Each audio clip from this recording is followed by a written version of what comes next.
இருக்கக்கூடிய எந்த ஆதரவையும் தமிழ்நாடு வெற்றி கழகத்தில் விஜய் ஏற்றுக்கொள்ளக்கூடாது தான் வந்து டாக்டர். இந்த எதிர்ப்பு அலையா திமுகவோட எதிர்ப்பு அலையா இல்லைன்னா விஜயோட அலையா, எதனால திமுக தோல்வி அடைந்தது?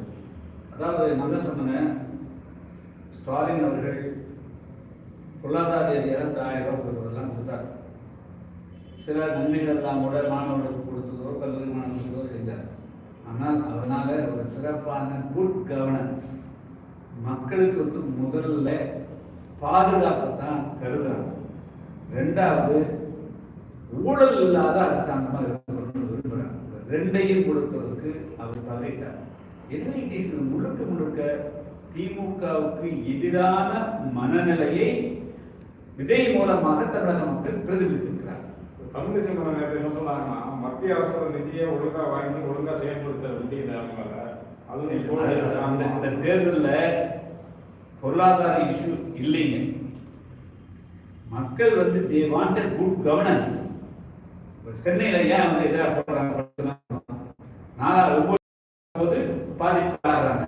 4000 கோடி ரூபாய் ஒதுக்குந்தாலும் சொல்லிட்டு 4000 கோடி ரூபாய் செலவழிக்கல ஒவ்வொரு பாதிக்கப்படுறது மனசுல வச்சுட்டே இருந்தான். இவங்க வந்தா தப்பு பண்றாங்க, அவங்க வந்தா தப்பு பண்றாங்க. அடிடா 2 பேருக்கு இருக்கிறாங்க, வச்சுக்கிறாங்க. 2 பேருக்கான எதிர்ப்பு டெஃபினட்டா அது சந்தேகம். விஜயோட அலை இல்லை அப்படி சொல்றாங்க. அவருடைய அறை இல்லாம அவருடைய ஜெயிக்க முடியும். அவர் வந்து ஒரு நல்ல அவர் மூலமாக தமிழ்நாட்டுக்கு நல்ல விடிவுகாலம் கிடைக்குங்கிறது மக்கள் விரும்புகிறார்கள். எதிர்ப்பதாக யாரும் பொழுது விஜய் மக்கள் விரும்புகிறார்கள். விஜய் மூலமாக ஒரு நல்ல ஆட்சி கிடைக்கும் என்று நம்புகிறார்கள். அவர் தூய ஆட்சி கொடுப்பார் என்று நம்புகிறார்கள். அவருக்கு யார் மூலம் அவருடைய ஆட்கள் தானே ஒர்க் பண்ணிக்கிறாங்க.